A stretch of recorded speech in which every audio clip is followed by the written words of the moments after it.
पिछली क्लास में हम लोग पढ़ चुके हैं कि समुच्चय क्या होता है। आज हम पढ़ेंगे टाइप्स ऑफ सेट, मतलब समुच्चय के प्रकार। तो इसमें हमारा पहला टाइप होता है रिक्त समुच्चय। क्या होता है? रिक्त। रिक्त मतलब खाली होता है, ये तो सबको पता है ना। रिक्त समुच्चय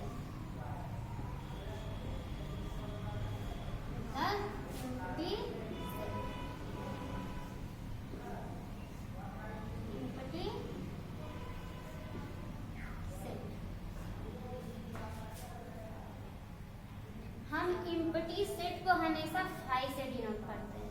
किससे डिनोट करते हैं? फाई से। अगर हमारा कोई सेट होगा और वो एम्प्टी होगा तो हम उसे किससे डिनोट करेंगे?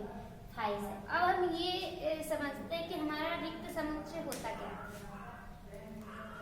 जिस समुच्चय में मतलब जिस सेट में कोई भी अवयव नहीं होगा, जैसे हम लिख देते हैं ए इक्वल टू, लिख दिए ना 1 2 3, तो ये इसके क्या होगा? अवयव हो गए कि नहीं हो गए? तो ये खाली नहीं है।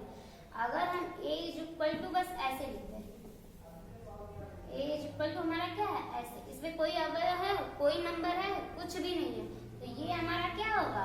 एम्प्टी, मतलब ये खाली है। तो इस ऐसे समुच्चय को हम क्या बोलेंगे? एम्प्टी सेट, और इसको हम फाई से डिनोट करते हैं। तो रिक्त समुच्चय वो होता है जिसमें कोई भी अवयव नहीं होता है। जैसे हम मान लेते हैं, कैसे? अब ऐसे तो लिख नहीं देंगे।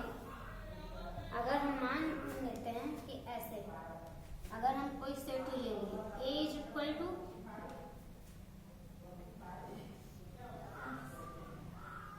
क्या ले लिए? एक्स,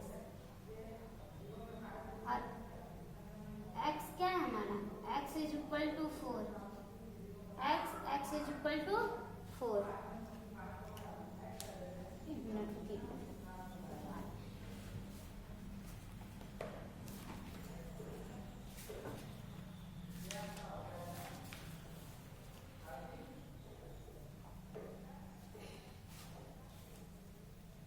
क्या हमारा ए हमारा एक सेट है, ये एक्स और x square is equal to 4। क्या है? एक्स स्क्वायर टू 4, जहाँ एक्स क्या है? जहाँ एक्स एक क्या है? विषम संख्या है, विषम संख्या। अब आप ही सोचिए, x square is equal to 4 और एक्स एक क्या है? विषम संख्या है। तो क्या कोई भी ऐसी संख्या है जो विषम हो और उसका स्क्वायर 4 होगा? अरे 4 तो किसका स्क्वायर होता है? 2 का स्क्वायर क्या होता है? 4 होता है। और 2 हमारा ये क्या है? सम संख्या है। 2 हमारी क्या है? सम संख्या है। यानी कोई ऐसा नंबर है ही नहीं विषम जिसका स्क्वायर क्या होगा? 4 होगा। तो जब ऐसा कोई नंबर नहीं होगा तो ए इक्वल टू हमारा एम्प्टी सेट होगा कि नहीं होगा? तो ये क्या है हमारा? एक्स स्क्वायर इक्वल टू 4, जहाँ एक्स एक विषम संख्या है, वो क्या होगा? रिक्त समुच्चय होगा। ऐसे हमें क्वेश्चन दिए रहेंगे और उसमें से हमें पता करना होगा कि ये रिक्त समुच्चय होता है या नहीं। और यहाँ पे आप लोगों को देखना होगा, समझना होगा कि क्या लिखा है, कैसे लिखा है, कि हम चूज करें ये रिक्त समुच्चय है या नहीं। तो जब ऐसे समुच्चय निर्माण रूप में कोई चीज दी रहेगी और अगर उसको रोस्टर रूप में हमें लिखना होगा और उसके लिए हमें कोई अवयव नहीं मिलेगा, तो वो हमारा क्या हो जाएगा? वो समुच्चय हमारा क्या हो जाएगा? रिक्त हो जाएगा। ठीक है? तो अब ये समझ में आ गया होगा कि जिस समुच्चय में एक भी अवयव नहीं होते वो हमारा क्या होता है? रिक्त समुच्चय होता है। और सबसे जरूरी चीज फाई से डिनोट करते हैं, आपको तो ये पता ही है। अगर हम ए इज इक्वल टू 0, ये हमारा सेट हो गया ए इज इक्वल टू 0। अब ये हमारा एम्प्टी सेट नहीं होगा। एम्प्टी सेट नहीं होगा। क्यों नहीं होगा? क्योंकि 0 क्या है? एक नंबर है। किसी भी सेट में अगर 0 दिया गया तो वो एम्प्टी सेट कभी नहीं होगा, क्योंकि 0 एक हमारा नंबर होता है। ठीक है? अगर ये बस ऐसे खाली रहेगा, कोई भी नंबर इसमें नहीं आएगा, तब ये एम्प्टी सेट होगा। और अगर ए इज इक्वल टू हमारा ऐसे फाई दे दिया तो भी ये एम्प्टी सेट नहीं होगा। हम एम्प्टी सेट को फाई से डिनोट करते हैं। अगर ये सेट के अंदर 5 रहेगा तो मतलब ये A इज इक्वल टू जो हमारा सेट है वो क्या है, रिक्त समुच्चय का समुच्चय है।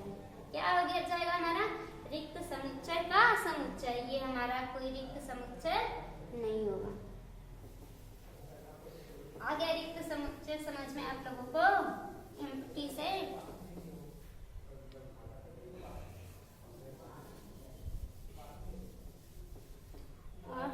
जैसे आपकी बुक से हम एक क्वेश्चन लेके बताते हैं वो रिक्त समुच्चय है कि नहीं।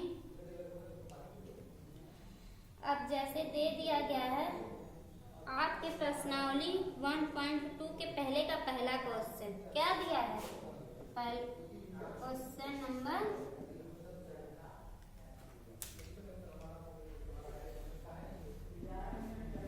क्वेश्चन नंबर 1 का पहला क्वेश्चन है, 2 से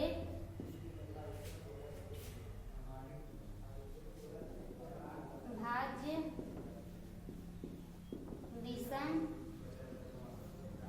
संख्या का समुच्चय। और पूछ रहे कि ये रिक्त समुच्चय का उदाहरण है कि नहीं है। अब आप ही लोग सोचिए, क्या 2 से कोई भी ऐसी विषम संख्या है जो 2 से डिवाइड होगी? अरे जो संख्या 2 से डिवाइड नहीं होती उसी को तो हम विषम संख्या कहते हैं। तो विषम संख्या कैसे 2 से भाज्य होगी? होगी ही नहीं। बताइए क्या है, क्या है ये, एक रिक्त समुच्चय का उदाहरण है। अब दूसरा प्रकार हमारा आ जाता है परिमित, फाइनाइट। क्या होता है दूसरा प्रकार है हमारा परिमित। क्या होगा, परिमित, परिमित समुच्चय। परिमित समुच्चय मतलब फाइनाइट। क्या होगा, फाइनाइट। अच्छा हम मान लेते हैं ये हमारा C एक सेट है और इसमें हम क्या कर दिए 1 2 3 4 5 ये नंबर दे दिए। अब इसमें कितने नंबर हुए 1 2 3 4 5। अब यहाँ n इज इक्वल टू हमारा क्या है 5। कितने अवयव हुए 5। और ये हमारा 5 निश्चित है कि नहीं, निश्चित है ना। तो जब किसी समुच्चय में अवयवों की संख्या क्या होगी, निश्चित होगी, तो हम उस सेट को क्या बोलते हैं, परिमित समुच्चय। मतलब S जो संख्या होती है उसको हम क्या, S for set and for number क्या होगी, निश्चित होगी, निश्चित होगी। तो हमारा सेट ये क्या हो जाएगा, परिमित समुच्चय होगा। मतलब जिस समुच्चय में अवयवों की संख्या क्या होती है, निश्चित होती है, वो समुच्चय हमारा क्या होता है, परिमित समुच्चय होता है, मतलब फाइनाइट सेट।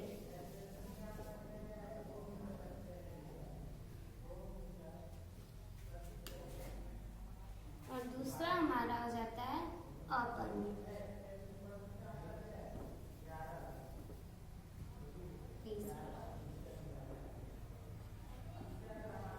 अपरिमित समुच्चय मतलब इनफाइनाइट सेट।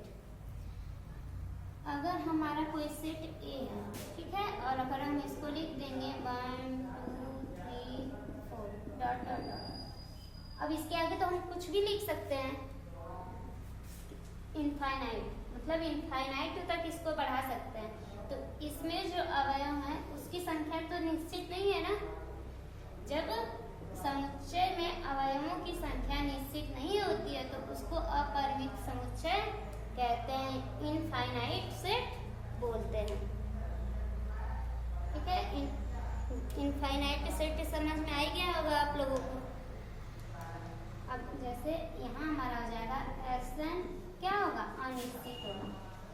सेट में जो अवयव की संख्या होगी वो क्या होगी, अनिश्चित होगी। और जब अनिश्चित होगी तो वो हमारा क्या हो जाएगा, अपरिमित समुच्चय, इनफाइनाइट सेट होगा। ये तीसरा प्रकार हो गया। और चौथा होता है हमारा समान समुच्चय।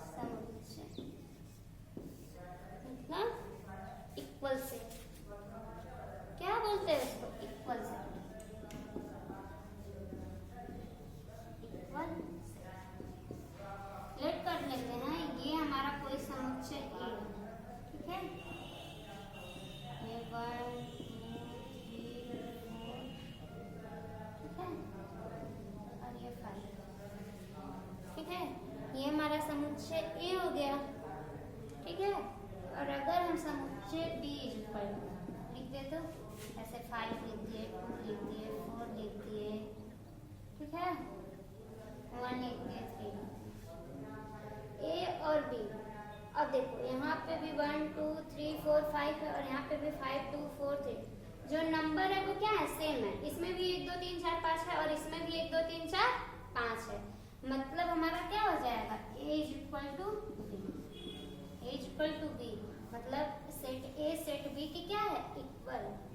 जब दो समुच्चय में जो अवयव होते हैं वो क्या होते हैं, समान होते हैं, बराबर होते हैं, तो वो सेट क्या कहलाते हैं, इक्वल सेट्स कहलाते हैं। क्या, इक्वल सेट्स, मतलब वो दोनों समुच्चय क्या होंगे, एक दूसरे के बराबर होंगे। ये हमारे 4 प्रकार थे समुच्चय के, समझ में तो आ ही गया होगा।